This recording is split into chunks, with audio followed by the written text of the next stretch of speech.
بسم اللہ الرحمن الرحیم۔ وی لاگ نمبر 84۔ ناظرین، یہ آج کی پہلی قسط ہے اور ہیڈنگ ہے واقعہ فیل اور صفحہ نمبر ہے 79 یعنی 79۔ ناظرین، اس کتاب کا نام ہے الرحیق المختوم، سیرت النبی صلی اللہ علیہ وآلہ وسلم پر دنیا بھر میں اول انعام یافتہ کتاب الرحیق المختوم۔ رائٹر ہیں اس کتاب کے مولانا صفی الرحمان مبارک پوری۔ رابطہ عالم اسلامی مکہ مکرمہ کے زیر اہتمام منعقدہ سیرت نگاری کے عالمی مقابلہ میں اول آنے والی عربی کتاب کا اردو ترجمہ، مولانا صفی الرحمان مبارک پوری۔ قال اللہ تعالی بسم اللہ الرحمن الرحیم یسقون من رحیق مختوم، یہ لوگ سرے بمہر شراب پلائے جائیں گے۔ قال اللہ تعالی وَإِن تُطِیعُوهُ تَہْتَدُوا، اور اگر اس کی فرما برداری کرو گے تو راہ پاؤ گے۔ بسم اللہ الرحمن الرحیم الحمد للہ الذی ہدانا لہذا وما کنا لنہتدی لولا ان ہدانا اللہ، اللہم صلی علی محمد النبی الامی وازواجہ امہات المؤمنین وذریتہ واہل بیتہ کما صلیت علی ابراہیم وعلی آل ابراہیم انک حمید مجید۔ وی لاگ نمبر 84، واقعہ فیل، پیج 79، اور آج کی یہ پہلی قسط آپ کے سامنے رکھنے کو جا رہے ہیں۔ نبی کا نام لب پر ہو تو لب مہکے، زباں مہکے، عرب مہکے، عجم مہکے، تو یوں سارا جہاں مہکے۔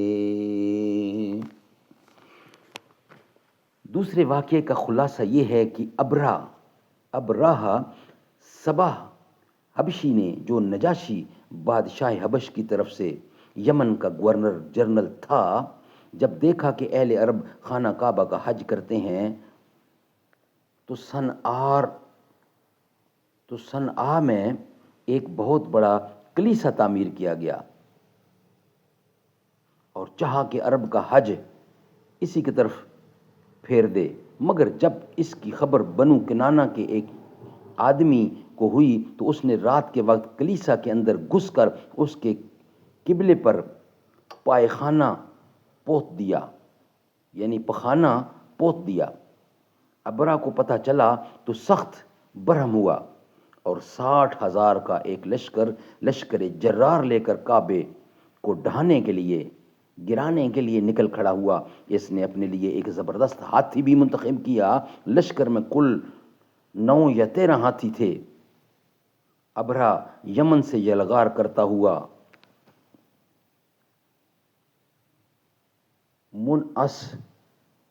منعمس پہنچا اور وہاں اپنے لشکر کو ترتیب دے کر اور ہاتھی کو تیار کر کے مکے میں داخلے کے لیے چل پڑا۔ جب مزدلفہ اور منی کے درمیان وادی محصر میں پہنچا تو ہاتھی بیٹھ گیا اور کعبے کی طرف بڑھنے کے لیے کسی طرح نہ اٹھا۔ اس کا رخ شمال، جنوب یا مشرق کی طرف کیا جاتا تو اٹھ کر دوڑنے لگتا، لیکن کعبے کی طرف کبھی جاتا تو بیٹھ جاتا۔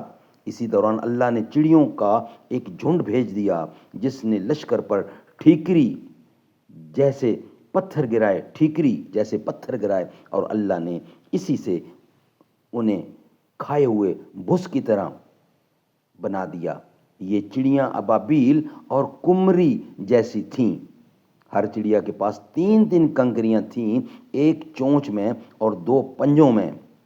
کنکریاں چننے جیسی تھیں، یعنی چنے جیسے ہوتے ہیں، چنے جیسی تھیں، مگر جس کسی کو لگ جاتی تھیں اس کے اعضاء کٹنا شروع ہو جاتے تھے اور وہ مر جاتا تھا۔ یہ کنکریاں ہر آدمی کو نہیں لگتی تھیں، لیکن لشکر میں ایسی جگہ بھگدڑ مچ گئی کہ ہر شخص دوسرے کو روندتا کچلتا گیا روندتا کچلتا گرتا پڑتا بھاگ رہا تھا. پھر بھاگنے والے ہر راہ پر گر رہے تھے اور ہر چشمے پر مر رہے تھے. ادھر ابرہہ پر اللہ نے ایسی آفت بھیجی کہ اس کی انگلیوں کے پور جھڑ گئے اور صنعا پہنچتے پہنچتے چوزے جیسے ہو گیا. پھر اس کا سینہ پھٹ گیا، دل باہر نکل آیا اور وہ مر گیا. ناظرین، اس کا بقیہ حصہ بھی ہم آپ کے سامنے رکھیں گے، مگر نیکسٹ ویلاگ میں، کیونکہ ابھی اس کا کچھ حصہ باقی ہے، وہ انشاءاللہ ہم آپ کے سامنے رکھیں گے، مگر نیکسٹ ویلاگ میں. ہم نے آنکھوں سے دیکھا نہیں ہے مگر ان کی تصویر سینے میں موجود ہے. جس نے لا کر کلام الہی دیا وہ محمد مدینے میں موجود ہے. پھول کھلتے ہیں پڑھ پڑھ کے صلی اللہ، جھوم کر کہہ رہی ہے یہ باد صبا. ایسی خوشبو چمن کے گلوں میں نہیں، ایسی خوشبو چمن کے گلوں میں نہیں، ایسی خوشبو چمن کے گلوں میں کہاں جو نبی کے پسینے میں موجود ہے. ہم نے آنکھوں سے دیکھا نہیں ہے مگر